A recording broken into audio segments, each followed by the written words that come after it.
Cette visite du ministre délégué au sport et au cadre de vie fait suite à la victoire des éléphants de Côte d'Ivoire à la CAN 2023. Avant le début de la compétition, Silas Mech Adjé avait imploré la bénédiction de sa région natale pour le succès de la campagne sportive. Première étape de cette visite de reconnaissance, Grand Laou. Il fallait organiser cette compétition avec perfection.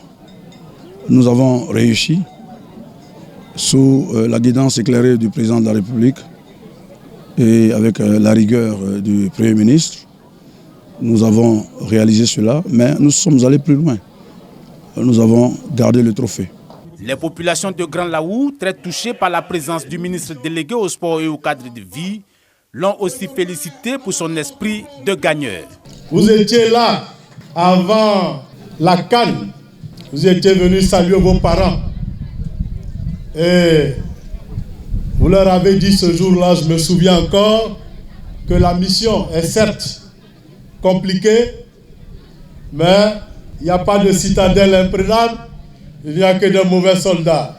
J'ai retenu la leçon.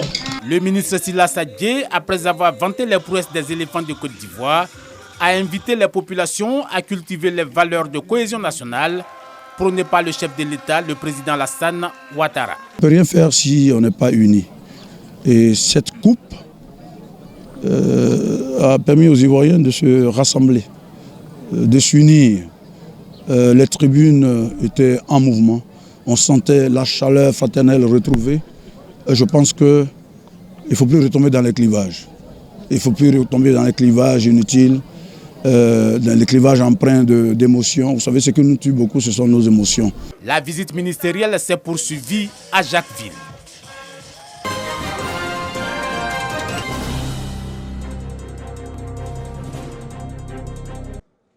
Tenue de la première session ordinaire du Conseil régional de la Bagoué à Kouto.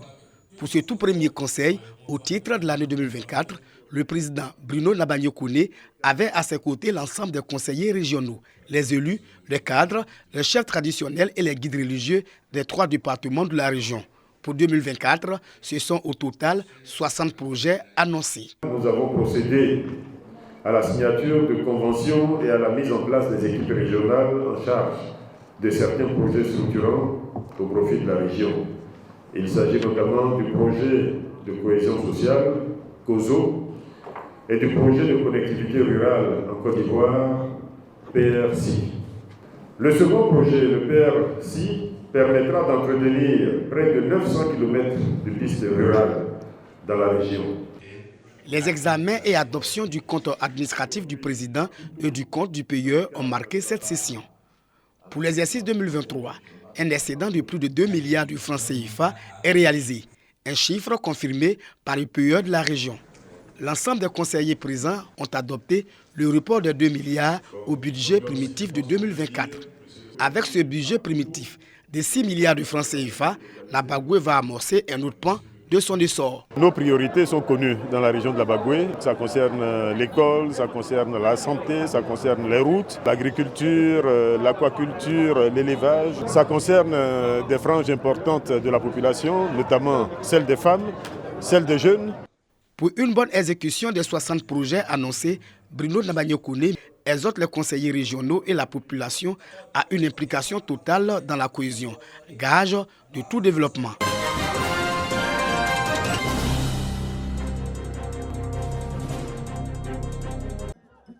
C'est un véritable soulagement pour les populations d'Aouinkoua, département d'Alépé, dans la région de Lamé. Les premiers jets d'eau sortent de cette pompe hydraulique du village. Les villageois qui autrefois arpentaient les bas-fonds sur une distance d'1 kilomètre pour se procurer de l'eau voient leur calvaire prendre fin. Ce qui vient de se faire, c'est très bien, c'est très bon et ça plaît à tout le monde. Donc, je suis beaucoup content de voir cela. Avant, on se lève à 6 heures. On peut faire 3 heures du temps pour faire 2 tours. Tu as grossesse, tu as un sur la tête, il y a aussi, tu mets au dos. En tout cas, ce n'est pas facile pour nous. En tout cas, aujourd'hui, nous sommes heureuses. L'inauguration de cette pompe à motricité humaine matérialise le développement dans cette circonscription d'Alépé.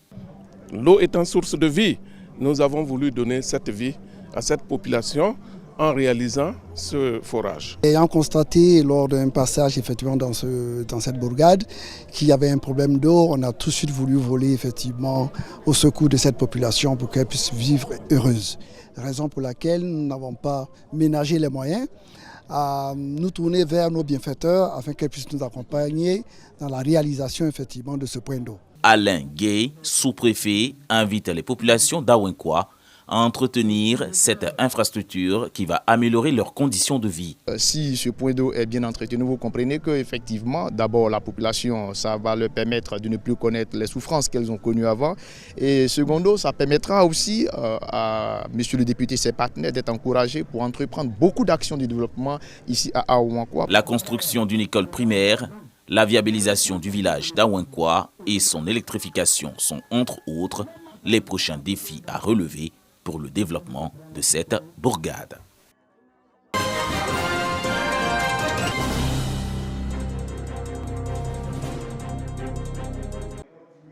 Fini les fatigues du processus traditionnel de fabrication du beurre de karité pour près de 1000 femmes de l'Union des coopératives de Tafiré et de Nindiéka dans la région du Hambol. Elles bénéficient du premier centre de transformation de karité à Tafiré offert par l'ONG FASI Femmes, Agriculture et Action en Côte d'Ivoire. Aujourd'hui, avec 1 kilo, elles vont pouvoir non seulement transformer entièrement, on aura peut-être une déperdition de 1 ou 2%, et tout le reste, elles pourront l'avoir en karité. En plus, de karité de très bonne qualité.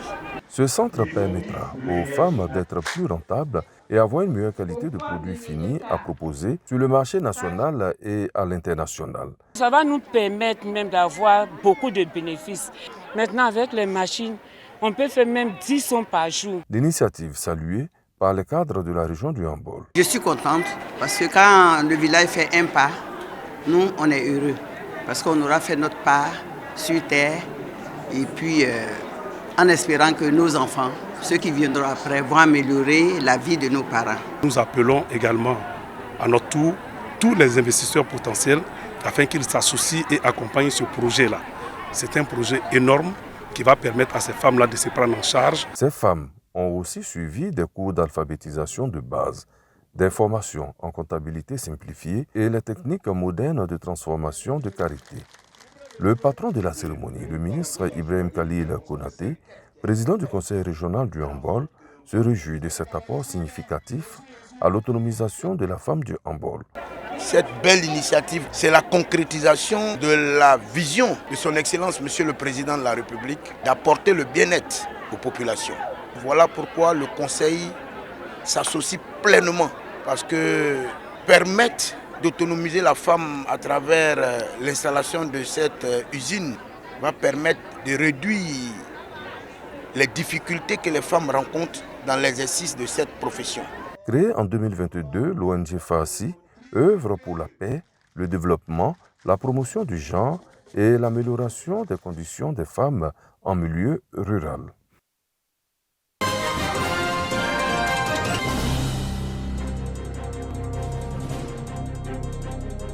Ces 4 individus aux mains de la police seront présentés devant le parquet pour répondre des faits qui leur sont reprochés. Association de malfaiteurs, vol de nuit en réunion, vol à main armée avec violence, viol en réunion et recel d'objets volés. Ce sont 2 braqueurs et 2 receleurs formant un gang, auteurs présumés de plusieurs braquages. On se cache au bord de la route, si la moto la vient, on le fait stop et puis on prend la L avec le canoncier. J'étais à Divo, Mac m'a appelé. Il m'a dit de venir, qu'il a opéré des coins, on va travailler. Si ça vient sur son côté, il prend. Si ça vient sur mon côté, moi je sors, moi je prends. Donc voilà comment on a fait, on a récupéré les motos là. On a un mécanicien, on lui donné à Abidjan 6 motos. La dernière opération du gang remonte au 11 février 2024. Pendant que les populations savouraient la victoire de la Côte d'Ivoire face au Nigeria à l'issue de la finale de la CAN 2023, les 2 braqueurs s'adonnaient à leur basse besogne, écumaient les domiciles, à l'exemple de celui au quartier Cité des Rêves à Tiasalé. La maison est vidée et les occupants dépouillés. Sous la menace de leurs armes, Ils conduisent une de leurs victimes dans une maison inachevée. Tour à tour, les deux individus la violent. Leur forfait achevé, ils pensaient s'en tirer à bon compte par des promesses mielleuses faites à la victime. Mais celle-ci a vite fait d'informer la police qui a mis en place des stratagèmes. Il s'est mis à genoux, il m'a demandé pardon qu'il ne faut pas les envoyer à la police. Je suis parti expliquer à l'officier. L'officier aussi m'a dit, si c'est vraiment que c'est le gars, de voter un coup avec lui. Tous les rendez-vous que le gars va me donner de partir. J'ai appelé l'officier, en même temps sur le champ. La police est venue, ils l'ont pris. De l'enquête de la police, il ressort que ces 4 prévenus sont également membres d'un réseau de voleurs de motos qui opèrent sur les routes villageoises endoucies. Une perquisition à leur domicile respectif a permis de découvrir une arme à feu de type calibre 12 à canon scié, une moto et une vingtaine de téléphones portables volés.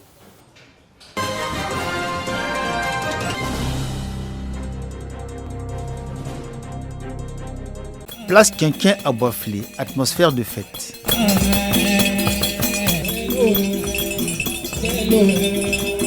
Au cœur de l'organisation, la communauté Mossé de Boisflé, fortement mobilisée pour l'intronisation de son nouveau chef. Un événement riche en sons et en couleurs auquel prend part un aréopage de personnalités, à la tête desquelles le préfet de la région de la Maraoué, Gombagui Georges. Le nouveau chef de la communauté Mossé de Boisflé se nomme Wango Zambédé Clément. Il est âgé de 64 ans, transporteur.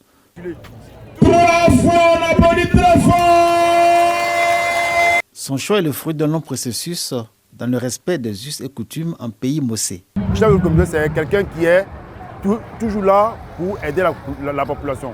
Et ce monsieur l'a toujours fait. Et donc c'était quand même une reconnaissance de notre part de lui faire vraiment, de le choisir comme chef de communauté. Quand on est responsable, il y a des décisions à prendre qu'il faut prendre.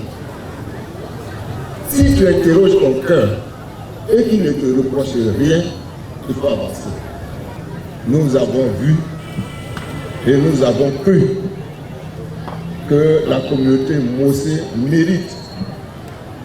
Et nous n'avons fait que respecter votre choix.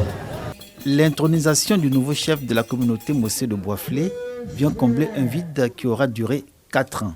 Vide survenu après le décès de son prédécesseur, Kabouré Mamadou. Je ferai tout mon possible pour que la cohésion sociale règne dans ma communauté, surtout la communauté Moré.